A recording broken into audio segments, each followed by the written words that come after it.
معكم وفي حلقة جديدة من مسلسلكم لعبة القدر. حلقة زوينة بزاف وجد مشوقة وفيها أحداث كذلك خطيرة. غادي نشوفوا الإصابة ديال عمران بالرصاص بعد ما غادي تكون الحياة ديالو ما بين الحياة أو الموت. ما نطولش عليكم، ما تنساوش تشاركوا في القناة وتفعلوا الجرس وتدعمونا بلايكات فضلا وليس أمرا.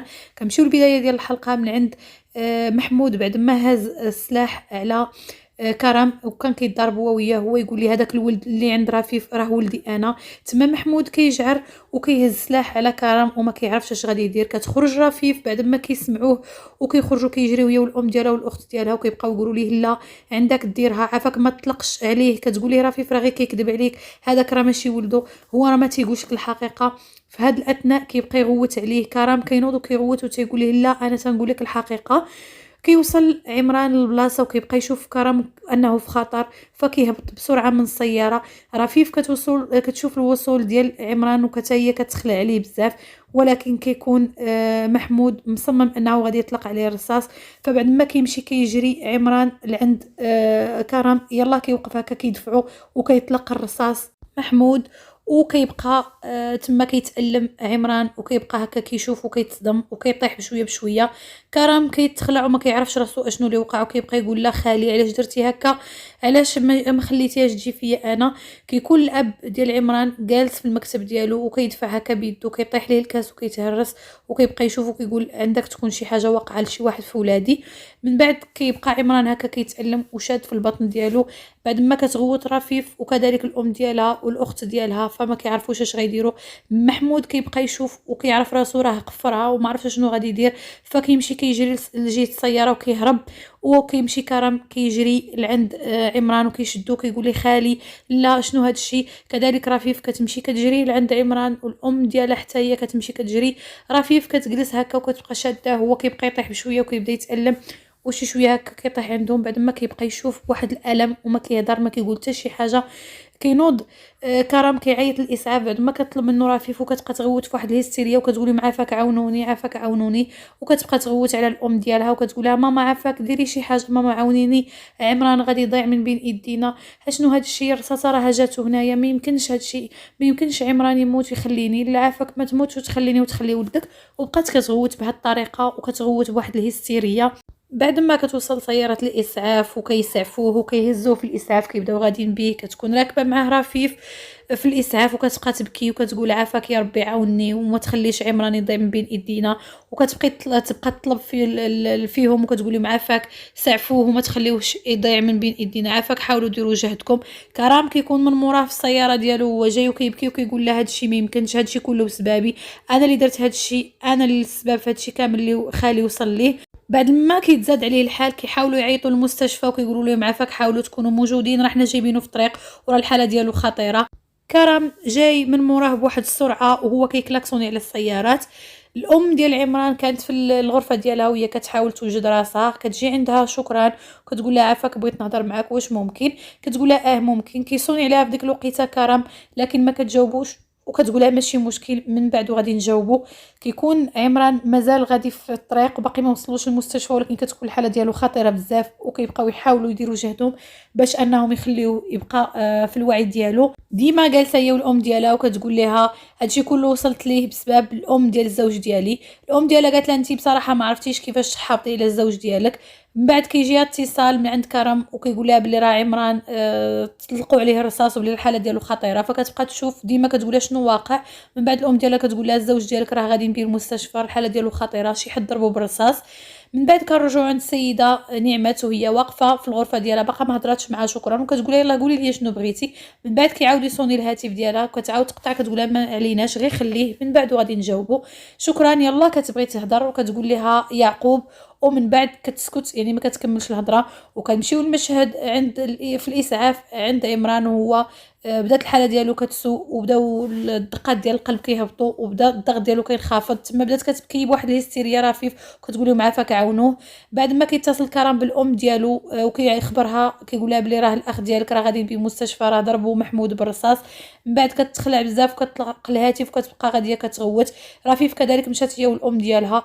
الحاله ديال عمران غدا وكتسوء وهما كيحاولوا يديروا جهدهم وكيبقى يطلب منها انها تزيد ليه في نسبه الاكسجين باش ما يفقدش الوعي ديالي. واحد الوقيته كيفقد وكيبداو يديروا ليه صدمات القلب ديالو. هنا كتوصل مريم عند الام ديالها وكتقول لها ماما عمران. كتقول لها شنو واقع لعمران؟ كتقول لها عمران ضربوا محمود بالرصاص، هو الحاله ديالو خطيره. كتبدا السيده نعمه تغوت بواحد الهستيريا وما كتعرفش شنو غدير، وكذلك الاب ديالو كيسمعهم كيغوتوا. عمران الحاله ديالو ساءت وتدهورات بزاف حتى صافي سكت ليه القلب وما بقاش كيقدر انه يتحرك. من بعد بقاو كيديروا ليه صدمات وهو يرجع للوعي ديالو.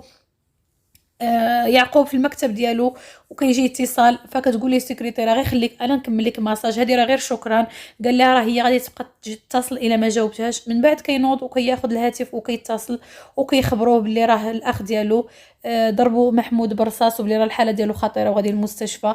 من بعد كيتخلع بزاف وكيخبر السكرتيره كيقول لها خويا راه ضربوه بالرصاص. ومن بعد كيبقى هكا كيبدا يترعد وكيبدا كيبكي.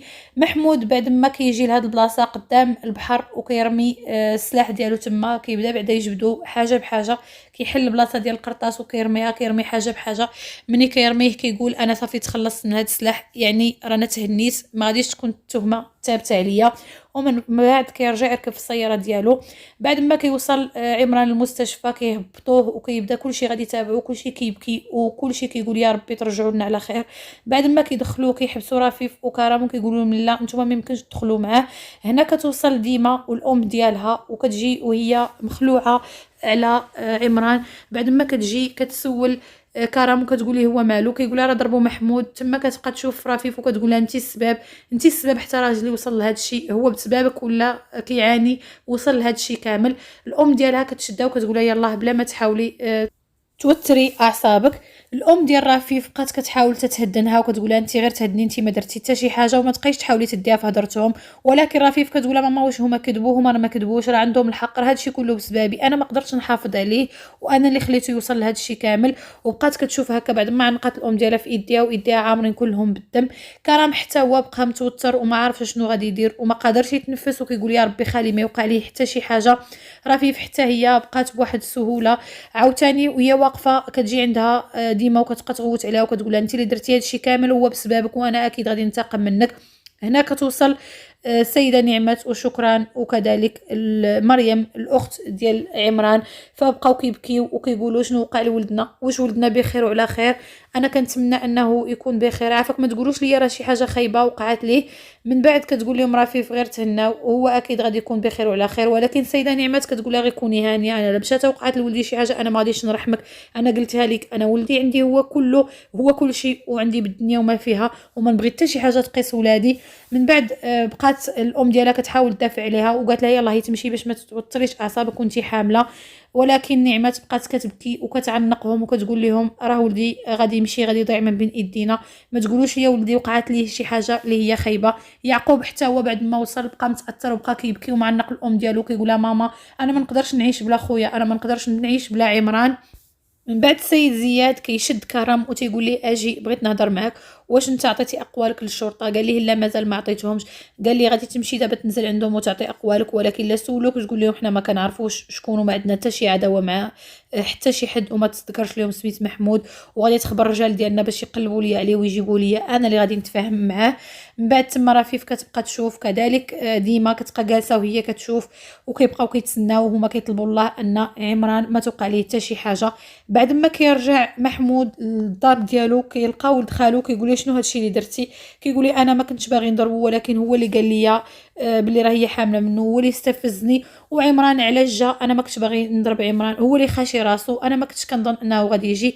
قال لي ولكن مزيان هادشي اللي درتي باش يعرفوا راسهم مع من. ولكن قال لي محمود هما دابا ما غاديش يخلوني في حالي واكيد غادي يقلبوا عليا وغادي يدفنوني في ارضي، انا خصنا نمشيو دابا من هنايا حتى من بعد ونرجعوا. بعد ما دخلوا عمران العمليات، فالعمليه كانت خطيره بزاف والرصاصه كانت في بلاصه حساسه وكانوا كلهم مخلوعين وكيحاولوا انهم يخرجوها. في ذاك الاثناء كان عمران ناعس ولكن في نفس الوقت في الذاكره ديالو الداخل كيتذكر فاش كان الاب ديالو وباقي صغير وكان جالس هو وياه تحت الشجره وكيقول ليه انت ملي غادي تكبر غتكون قد هاد الشجره وغتكون انت البطل اللي غادي تحمي العائله ديالي من بعدي. من بعد بقى كيتذكر ديك الهضره ديال الاب ديالو كيحاول يقوي راسو، ولكن الاهل ديالو كلهم على برا وكلهم كيبكيو وكيطلبوا الله ان عمران ما توقع ليه حتى شي حاجه ورجع لهم بالسلامه. كانت مريم كتواسي الام ديالها وكتقول لها ماما غير ارتاحي، هو قوي واكيد ما غاديش يتخلى علينا، وكذلك شكرا شكرا. كتقول انا الا فاق غادي نوريه وما غاديش نبقى نخليه يعاود يدير شي حاجه بحال هكا، علاش يلوح راسو قدام الرصاص. الام ديالو بقات كتبكي وكتقول يا ربي غير ارجع ليا ولدي، انا دابا ما بغيت حتى شي حاجه. سيد زياد جالس وكيبكي وحده يعقوب وحتى هو كيبكي، وهو يقول ليه يعقوب بابا واش عقلتي ملي كنا صغار وكان عندنا واحد الحصان ابيض، واحد المره خداه عمران وركب فيهم، بعد الحصان ترسات ليه رجليه وانت جيتي ضربتي عمران بزاف، واش عرفتي شكون اللي هرس ليه رجليه؟ قال لي عرفت. قال لي كيفاش عرفتي وعلاش انت ضربتي عمران؟ قال لي عرفت باللي انت، ويقول ليه انا ضربته حيت هو كيقدر يتحمل اكثر منك، وباللي هو ما كيقدرش انه يفشي الاسرار، وباللي واخا هو عارف راسو ما دارهاش ما قالش بلي راه انت اللي درتيها، وتحمل وخلاك انك انت ما تاكلش العصا. هذا هو عمران. كنت ديما كنبغي نعلمك داكشي ديالو والصبر ديالو. عمران ديما كيصبر وديما ما كيقولش الحاجه. ومن بعد بقى كيبكي يعقوب وكيقول انا خويا ما يمكنش يمشي ويخلينا، راه في ديما عفوا جالسه هي والام ديالها وهي كتقول لها غير تهدني، راه راجلك قوي واكيد غادي ينوض من هذه الازمه. السيد زياد كيجي عند كرم وتيقول ليه واش صافي درتي داكشي اللي قلت لك؟ كيقول ليه كرم انا مشيت وعطيتهم اقوالي وهضرت مع الحراس وهما دابا شويه غادي يجيو.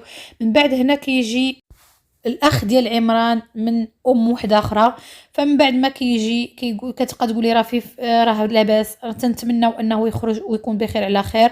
كيمشي عند الاب ديالو كيبوسو كيسلم عليه، وكذلك على السيده نعمت، وكيبقى يقول لهم اكيد هو غادي يكون بخير وعلى خير غير تهناو. من بعد كيخرج الطبيب وكينوض كلشي كيمشي لعنده كيجري وكيقولوا لهم شنو واقع. كتقول لهم انا راه هو خاصو الدم، راه نزف دم بزاف وخاصو الدم، الفصيله ديالو او واش كاين شي واحد هنا بحالو. من بعد كلشي كيبدا يقول انا غادي نعطيه ولكن حنا ماشي بحال. يعقوب قال لهم انا غادي نعطي لخويا اكيد غادي نكون بحالو. كتمشي عنده الام ديالو كتقولي لا ولدي انت ماشي بحالو، نتوما خوت ولكن الفصيله ديالكم ما كتنطابقش لا انت ولا مريم. كلشي كيبقى ساكت. رفيف كتبقى تشوف الام ديالها وكدير لها بحال هكا وكيبقاو كلشي ساكت وكيشوف. كيقول السيد زياد كرم اتصل بالشركه وخبرهم، واللي عنده نفس الفصيله يجي يتبرع لينا دابا بالدم. من بعد كتبقى الام ديال رفيف كتردد، ومن بعد كتقول لهم انا غادي نعطيه، انا عندي نفس الفصيله ديالو، خذوا مني الدم قد اللي بغيتو اللي غادي يكفيه. من بعد كتشكرها الام ديال عمران وكتقول لها شكرا ما غاديش نسى لك هادشي كامل، هذا جميل غادي يبقى فوق راسي. من بعد ما كتدخل الام ديال رفيف كيرجعوا كل واحد كيجلس في بلاصتو، وكتبقى نازلي كتواسي الاخت ديالها وكيبقى عمران داخل في العمليات وهو كيصارع الموت، هو ما بين الحياه والموت وحالته خطيره وحرجه. كرم كيبقى متاثر وواقف وكيقول اشنو هذا الشيء اللي وقع، علاش خالي دار حاجه بحال هكا؟ انا كنت متاكد ان خالي كيبغيني ولكن ما بغيتوش يضحي بحياته على قبلي. ديما كتبكي وكتشوف كرم بعد ما قالت لها الام ديالها هذا مالو، واش هذا حتى هو كيبغي رفيف، واش هادشي كله وقع دابا بسبب هاد الولد ورفيف؟ هي قالت لها ماما ماشي وقت هاد الهضره ديالك دابا، عافاك بلا ما تبقاي تصدعي ليا براسي بهاد الهضره، انا ما مسالياش لهاد الشيء نسمعو، انا بغيت غير عمران يخرج ويكون بخير وعلى خير. رفيف جالسه وكتحرق وكتمنى انه يكون بخير وعلى خير. كذلك الاخ ديالو كيقول لها غير ارتاحي، هو راه قوي وما غاديش يمشي ويخليك، وكتقول لي يا ربي على الله ما يمشيش حتى قرب يجي ولده فما بغيتوش يمشي ويخلينا. من بعد هنا كتخرج الطبيبه كتجي عندهم كتطلب منهم الكبير ديال العائله باش يمشي للاداره. من بعد كيبقاو جالسين كلهم ومخلوعين بعد ما كيهبط الاب ديالو للاداره، فكيسحاب لهم بلي راه شي حاجه خايبه واقعه عمران. كلشي كيبقى يبكي وكلشي كينهار. يعقوب كيجلس وكينهار، كذلك رفيف كتشد فراسها وكتقول يا ربي لا ما يقولوش ان راه عمران مات، يا ربي ما يموتش. يعقوب كيبقى يبكي بواحد الهستيريه. كتجي عنده الزوجه ديالو شكرا وكتقول لي غير تهدن خوك راه غادي يكون لاباس. من بعد ما كيهبط الاب ديالو للاداره كيعطيوه الملابس ديال عمران وكيقولوا ليه تمضي على هذه الورقه. من بعد ما كياخذ الملابس كيتصاب بواحد الصدمه، كيكونوا الملابس كلهم عامرين بالدم وكيبدا طالع هو ما قادرش يمشي وما قادرش يهز رجليه. من بعد كيبدا غادي شويه كيبغي يطيح كلشي كيمشي كيجري لعنده وكيشدوه وكيقولوا ليه شنو واقع، عافاك ما تقولش لينا شي حاجه خايبه وقعت لولدنا. من بعد ما كيعطيوه الماء يشرب كيبقى يعقوب وشكرا وكرم كيشوفوا فيه وكذلك الزوجه ديالو كلشي كيقول له عافاك غير قول لينا ما وقعت حتى شي حاجه خايبه. تيقول لهم انا مشيت نشوف نسمع شي اخبار زوينه على ولدي ولكن هما عطاوني هاد الحوايج كلهم عامرين بالدم. كيجبدهم يعقوب كيشد في وجهه ما كيقدرش يشوف وكلشي كيبدا يغوت. ومن بعد كيبقاو جالسين هما كينتظروا، هما جالسين لساعات طوال وهما كيتسناو شي اخبار اللي تكون زوينه على عمران. من بعد هنا كيخرج الطبيب وكيبشرهم وكيقول لهم الحمد لله قدرنا نعطيوه الدم وقدرنا نحيدوا ليه الرصاصه. هي بصراحه جات في بلاصه منطقه حساسه ولكن كانت في بلاصه خاويه، داكشي علاش انه الحياه ديالو تجاوزات مرحله الخطر والحمد لله على سلامته. كلشي فرح وكلشي بدا كيضحك وكلشي كيقول الحمد لله يا ربي. هذا هو عمران، هو قوي وما غاديش يتخلى علينا وما غاديش يمشي ويخلينا. كذلك رفيف بقات كتقول هو ما غاديش يخلينا. عمران كان ديك الساعه في الغرفه ديالو وباقي فاقد الوعي، باقي ما كيهدرش. الاخت ديالو بقات جالسه ومصدومه ما قدراتش تنوض ولكن بقات كتطلب الله وكتقول الحمد لله. ديما مشات هبطات الكافيتيريا هي والام ديالها، قالت لها خصك تاكلي شي حاجه انت راه ما كليتي والو. وهي تقول انت في العود ما كنتي تستغلي هذاك الكرم مني عارفاه كيبغي رفيف مشيتي لعند محمود وانت دابا بغيتي تخربي عليك غير كلشي. من بعد هنا ما كيجي الاخ ديال عمران كيجيب قهوه الرفيف والام ديالها. فمن بعد كيشوف مريم جالسه بوحدها وما عندهاش وكيمشي كيعطيها القهوه اللي كان جايب راسو. رفيف هبطات هنا وخرجات على برا وحاولت تنفس، فكرم حتى هو كان في ذاك الاثناء خارج وجالس وكيحاول يتنفس وكيقول الحمد لله مني خالي بخير وعلى خير. في ذاك الوقيته رفيف خرجات هكا وقفات من موراه، جات الدور هو يبان لها كرم جالس وهي تمشي لعنده وهي تقول الحمد لله.